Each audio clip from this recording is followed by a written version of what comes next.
Hi friends, நான் தான் உங்கள் பத்மநாபன். மக்கள் சிந்தனை யூடியூப் சேனலில் இருந்துட்டு இந்த வீடியோவை பார்க்க போகிறோம்.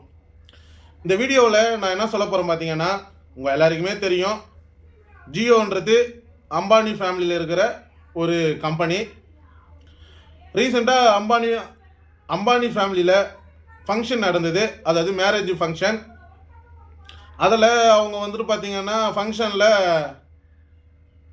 சாப்பாட்டுக்கு காசு கொடுக்கல பார்க்குறேன், பந்தல்காரனுக்கு காசு கொடுக்கல பார்க்குறேன், மோளக்காரனுக்கு காசு கொடுக்கல பார்க்குறேன், குதிரைக்காரனுக்கு காசு கொடுக்கல பார்க்குறேன். காசு பத்தலையா கொடுக்கலையான்னு தெரியல. அதால் எப்படி அந்த காசெல்லாம் நம்ம புரட்டத்துன்னு அவர் யோசிச்சு பார்த்து, சரி வேறு வழியே இல்லை, மக்கள்கிட்டயே நம்ம போயிட்டு வாங்கிக்கலான்ட்டுன்னு நம்மளே கேட்காம, நம்மக்கிட்ட எந்த ஒரு பர்மிஷனும் இல்லாமல் அவரோட ஜியோட ரீசார்ஜ் பிளானை இன்க்ரீஸ் பண்ணி வசூல் பண்ணிட்டாரு. அதால் அவரோட மேரேஜ் ஃபங்க்ஷனில் தப்பிச்சிட்டார், இல்லைன்னா அசிங்கப்பட்டு இருப்பார். சரி, நம்மளுக்கு எதுக்கு இந்த வேண்டாத வம்பு? நம்ம இந்த வீடியோவில் பார்க்கறது என்னன்னா, எல்லாருமே வந்துட்டு ரீசார்ஜ் பிளான் அதிகப்படுத்துறதுனால பிஎஸ்என்எல்லுக்கு மாறிட்டாங்க. நிறைய பேர் மாறிட்டு இருக்காங்க. ஒரு சில இடத்துல பிஎஸ்என்எல் சிக்னல் கிடைக்கல, அதால் மாறதுக்கான சான்சஸ் இல்லாமல் வேறு வழியே இல்லாமல் தான் யூஸ் பண்ணுறாங்களே தவிர்த்து பிஎஸ்என்எல்லில் சிக்னல் கிடைச்சா கண்டிப்பாக மாறிடுவாங்க. இப்போ ஒரு அஃபிஷியலான ஒரு அனௌன்ஸ்மெண்ட் வந்த மாதிரி நியூஸ் பரவலாக போயிட்டுருக்கு. என்னன்னு பார்த்தீங்கன்னா, பிஎஸ்என்எல் கம்பெனியை டாடா நிறுவனம் எடுக்க போகிறாங்க, அவங்க கைக்கு போக போகுது அப்படின்னு சொல்லிட்டு இருக்காங்க. அதாவது டாடா நிறுவனன்றது எவ்வளோ பெரிய கம்பெனின்னு யாருக்கும் நான் சொல்ல வேண்டிய அவசியம் இல்லைன்னு நினைக்கிறேன். அவங்க எடுத்து பிஎஸ்என்எல்லை நெட்வொர்க்கை நடத்த போகிறாங்க.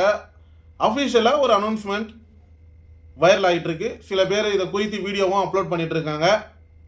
சரி, நம்ம யூடியூப் சேனல்லையும் இதை பற்றி அப்லோட் பண்ணலாமே சொல்லி தான் நான் வீடியோவை மேக் பண்ணுறேன். இதில் டாடா நிறுவனம் உள்ளே வந்துடுதுன்னா அவங்க ஆல்ரெடியாக இருக்கிற பிளானில் வருவாங்களா, இல்லை எல்லா இடத்துலையும் டவர் வச்சுட்டு வேறு ஏதாவது புதுசாக, இப்போ ஜியோ எடுத்துக்கிட்டிங்கன்னா ஸ்டார்டிங்கில் உள்ளே வரப்போ ஃப்ரீன்னு வந்து நம்ம ஃப்ரீன்னு போனதால் நம்ம எந்த அளவில் நிற்கிறோம் பார்த்தீங்களா? ஃப்ரீன்னு விட்டாங்க, ஆனால் பிளானை இன்க்ரீஸ் பண்ணுறதுல முன்னணியில் இருக்கிறாங்க. அவங்க தான் ஃபஸ்ட்டில், அதாவது ரீசார்ஜ் பிளானை அதிகப்படுத்துறதுல முன்னணியில் இருக்கிறாங்க, நம்மக்கிட்ட காசு பிடுங்கிறதுல. இதுலேருந்து நம்மளுக்கு ஒரு பாடம் மட்டும் என்னென்னா, ஃப்ரீன்னு சொல்லி எங்கேயுமே போய் காலை விடக்கூடாதுன்னு மட்டும் நல்லா தெரியுது. சரி, ஓகே, நம்ம பாயிண்ட்டுக்கு வருவோம். இப்போ டாடா நிறுவனம் பிஎஸ்என்எல் கம்பெனி எடுத்து நடத்த போகிறாங்க. எப்படி தெரிஞ்சாலும் உலகம் முழுவதும் அவங்க டவரை வச்சுடுவாங்க. டவரை வச்சுட்டாங்கன்னா எனக்கு ஒரு டவுட்டு, ஆல்ரெடியே 4Gயில் இருந்துட்டு 5Gக்கு அப்கிரேட் ஆகிடுது.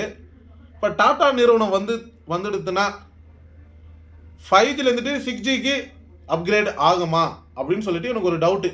ஏன்னா புதுசாக உள்ளே வரப்போ அவர் டைரெக்டாக 6G கூட கொண்டு வரதுக்கான நிறையா வாய்ப்புகள் இருக்குது. கொண்டு வந்தாங்கன்னா 5Gயில் இருக்கிற மொபைலில் எப்படி 6Gக்கு மாறுன்ற ஒரு கன்ஃபியூஷனும் எனக்கு இருக்குது. 5G கொண்டு வந்தாங்கன்னா பிஎஸ்என்எல், ஏன்னா ஆல்ரெடியே 2Gலேருந்து 3Gலேருந்து இப்போ 4G அங்கங்கே அப்படி இப்படி ஏதோ சிக்னல் கிடைக்கிற மாதிரி இருக்குது. 5Gயில் மாறி 6G கூட கொண்டு வரலாம், இல்லை 5Gயில் எல்லா சைட்லையுமே டவர் வைக்கிறதுக்கான நிறைய வாய்ப்புகள் இருக்குதுன்னு நான் நினைக்கிறேன்.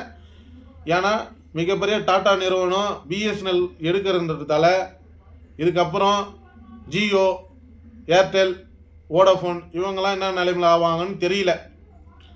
எனக்கு ஒரு டவுட் இருக்குது.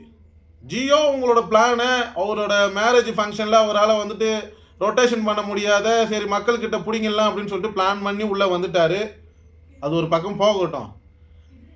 ஏன் ஏர்டெல், வோடாஃபோன்லாம் முன்னாடி ஏற்றத்தானே, இல்லை அவர் ஏற்றிட்டு 10 நாள் கழிச்சோ ஒரு மாதம் கழிச்சோ அவங்க பிளான் ஏற்றுறதானே. அப்போ எல்லாம் ஒரு கூட்டணியாக போட்டு மக்களை இப்படியும் போட்டு பந்தாடுறீங்க மட்டும் நல்லா தெரியுது. சரி, ஓகே, சந்தோஷமாக இருந்தால் சரி தான். 1000 கோடி ரூபா கொடுத்து 1000 கோடியோ இல்லை 5000 கோடியோ அது எவ்வளோ ஆச்சுன்னு எனக்கு தெரியல, ஒரு மேரேஜ் ஃபங்க்ஷனை நடத்துகிறாரு. யார் காசில்? அவரோட சிம்மை யூஸ் பண்ணுற மக்கள்கிட்டேருந்து பிடுங்கின காசில். அது கூட பிடுங்கிறதுக்கு முன்னாடியே அவர் கடலில் போய் மாட்டிக்கினார் பார்க்குறேன். அடுத்த 3ஆவது நாளே பிளான் எல்லாம் இன்க்ரீஸ் பண்ணுறாரு. ஏங்க இவ்வளோ காசு கொடுத்து இவ்வளோ ஐயோ 1000 கோடினா மக்கள் எவ்வளோ பேருக்கு வந்துட்டு பார்த்தீங்கன்னா அட்லீஸ்ட் 5 லட்சம் கொடுத்தா கூட அவங்களோட லைஃப்பை மாற்றத்துக்கான நிறையா வாய்ப்புகள் இருக்குது. இல்லை உலகமே இந்தியாவே வந்துட்டு பார்த்தீங்கன்னா பணக்கார நாடு ஆகிறதுக்கான நிறைய வாய்ப்புகள் இருக்குது. ஒரே ஆள் 1000 கோடி சாப்பிட்றதுக்கு. நீங்கள் அதுவே வந்துட்டு ஆளுக்கு பிரித்து 5 லட்சமோ 2 லட்சமோ நீங்கள் கொடுத்துருந்தீங்கன்னா மக்கள் அடுத்த லெவலுக்கு போயிருப்பாங்க. உங்களோட பேர் உலகம் முழுவதும் பேசப்பட்டிருக்கும். ஆனால் நீங்கள் மக்கள்கிட்டேருந்து பிடிங்கி என்ன பண்ணீங்கன்னே தெரியல. 1000 கோடிக்கு மேலே உங்கள் இஷ்டத்துக்கு செலவு பண்ணிட்டு வரீங்க. சரி, ஓகே, எப்படியாவது ஓஞ்சி போங்க. ஏன்னா எங்களோட காசு அது எங்களுக்கு வந்துட்டு பார்த்தீங்கன்னா எப்படி சொல்கிறது, ஒரு சண்டே செலவில் ஒரு பிரியாணி ஒரு 65 சாப்பிட்ட செலவாக போகட்டும்னு நினச்சிக்கிட்டு நாங்கள் விட்டுடுவோம். ஆனால் டாடா நிறுவனம் இதுக்கப்புறம் அவங்க எப்படி பிளானை கொண்டு வருவாங்கன்னு சத்தியமாக தெரியல. ஏன்னா ஜியோ ஃப்ரீன்னு சொல்லி தான் உள்ளே வந்தாங்க. அம்பானின்ற ஃபேமிலி வந்துட்டு தான் ஜியோ கண்ட்ரோல் இருக்குது. ஆனால் அவ்வளோ பெரிய பணக்காரர் ஒரு மேரேஜை நடத்த முடியாத நம்மக்கிட்ட வசூல் பண்ணிட்டாரு. டாடா நிறுவனம் என்ன பண்ணுதுன்னு சொல்லி நம்ம பார்ப்போம். எனக்கு தெரிஞ்ச அளவுக்கு ஒரு சின்னதான விஷயத்தை பேசலாமே அப்படின்னு சொல்லிட்டு வீடியோ மேக் பண்ணியிருக்கேன். நீங்கள் எத்தனை பேர் பார்ப்பீங்க தெரியல. பார்த்தீங்கன்னா இந்த ஜியோ குறித்து உங்களோட கமெண்ட்டை சொல்லுங்கள். டாடா நிறுவனம் உள்ளே வந்துச்சுன்னா அவங்க எப்படி நடந்துக்குவாங்கன்னு சொல்லிட்டு உங்களோட கமெண்ட்டை சொல்லுங்கள். அது ரொம்ப யூஸ்ஃபுல்லாக இருக்கும். தேங்க்யூ.